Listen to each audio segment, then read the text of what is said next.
1984 is about totalitarianism. A totalitarian government is one that tries to control every aspect of life. How people spend every minute of their time, even in private, who they can associate with, what they're allowed to say. A totalitarian government even tries to control what people think and what they believe. George Orwell wrote 1984 in the late 1940s. What he knew about totalitarianism was based on the Soviet Union and Nazi Germany. Those governments had come into being not that long before, and they weren't very well understood yet. What Orwell was trying to do with 1984 was to give his readers a clear picture of what life would be like if a free country like England were under totalitarian rule. 1984 takes place in London. The London in the book is a depressing place.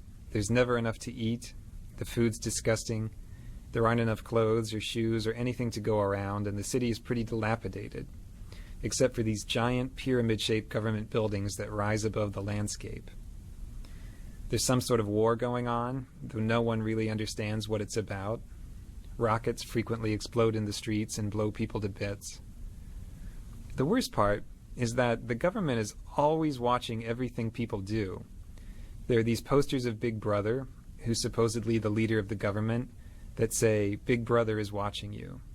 There are thought police who have hidden cameras and microphones literally everywhere. The government can watch you in your home, through your TV screen, and you're not allowed to turn your TV off, ever. There are a lot of things you're not allowed to do in this society, and if you do them, the police might take you away and throw you into a forced labor camp. You're not allowed to have close friends, you're not allowed to be in love, you can't date or have sex with someone you like. You're basically supposed to save all your emotional energy for the party being the government. Then there are things you have to do. You have to watch the government programming on TV, most of its news, some of its exercises. You have to attend pep rallies, including this one called the 2 Minutes Hate. So it's hard to even have time to think your own thoughts, because they're constantly filling your head with propaganda. The main character of 1984 is Winston Smith. He's 39, he has a job in the government, and he lives this horrible, dreary existence without any friends or anyone in his life. At the beginning of the book, he starts writing a diary to talk about how much he hates life in his society, even though writing a diary is one of those things you'd be killed for doing if you were caught. The diary is his place for thinking about his society. It's a place where he tries to imagine if life could possibly be different from the way it is. There's no way for him to know if things were ever different before, because the government has changed all the records of the past and rewritten all the history books. At the beginning of the novel, there are two other people who matter to Winston, and he doesn't even know either of them. One of them is Julia. Julia is this attractive young woman who works in the same building as him. She's some kind of mechanic. Winston basically hates her. He hates her because she's pretty and he can't have her, but he also thinks she's the sort of person who would turn him into the thought police. So he's afraid of her, but also sort of fascinated. The other person he's interested in is this portly guy named O'Brien, who's a member of the inner party. That means he's a boss, much higher up than Winston. Winston should be afraid of this guy, but he gets the sense that O'Brien is intelligent, so he has this yearning to be friends with him. He thinks O'Brien would understand how he feels about life. The book takes a turn one day when Julia slips Winston a note that says, "I love you." This note completely rocks Winston's world. Of course he's interested. He can't wait to get in touch with her. But it's very hard for them to say 2 words to each other in private with all these spies and cameras everywhere.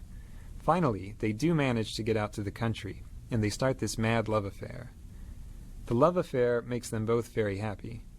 It's dangerous because they could be killed or sent to labor camps if they get caught, but that makes it more exciting. At last, Winston has someone who understands him and who hates the party as much as he does. But Winston needs to go that extra step. He's rebelling against the party privately by having the secret affair. Now he wants to go to the next level and be an active rebel against the government. He gets his chance one day, when O'Brien invites him to his apartment to look at something work-related. Winston takes a leap of faith and guesses that O'Brien must be part of the rebellion, because no one invites people over to their home. It just isn't done. So he and Julia go to O'Brien's house and confess that they want to be rebels. And O'Brien says, "Yes, I'm a rebel too," and we all read this book that explains why things are the way they are. Winston reads the book, and he's blown away by it. Unfortunately, right after he reads it, the thought police bust in and arrest him and Julia and carry them off to the Ministry of Love to torture them. So we learn that O'Brien wasn't a rebel after all. He just wanted to catch Winston. In the Ministry of Love, they torture Winston in all sorts of horrible ways. They break his bones in his teeth, they use electric shock, they starve him, and on and on. He tells them everything he knows, he confesses to everything they ask him, and he tells them everything he knows about Julia. After torturing him over and over, O'Brien finally tells Winston what it is that the government really wants. What they want is to have total power over the minds of people like Winston. They want people like Winston to say 2 + 2 = 5 and really believe it, not just say it to avoid a beating. For the government, it's purely an exercise in power. They're not trying to control his mind for some other purpose. They just want to exercise total power over people's minds.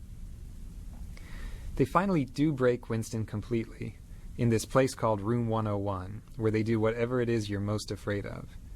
They lock his face into a cage and threaten to let these rats eat their way through his face. He has a phobia of rats, so he loses it and says, "Do it to Julia, not me," which is a complete betrayal of what's most important to him. The government has taken his last shred of integrity. After he does that, they let him and Julia go. The thought police don't care about them anymore. The two of them meet on the outside, but they can't love each other anymore. Winston and Julia are basically broken people after they get out. Winston has changed to the point that he doesn't even want to think about anything that might be rebellious. He just sits in a cafe listening to the news and smiling. The last words of the novel are, "He loved Big Brother." So, one of the points the book makes is that a human being can be broken down completely until he'll believe whatever you tell him, even if it's that 2 + 2 = 5. At the same time, the book has a positive message, which is that it's really hard to get inside someone's head to that extent. The government has to go to incredible lengths to brainwash Winston successfully.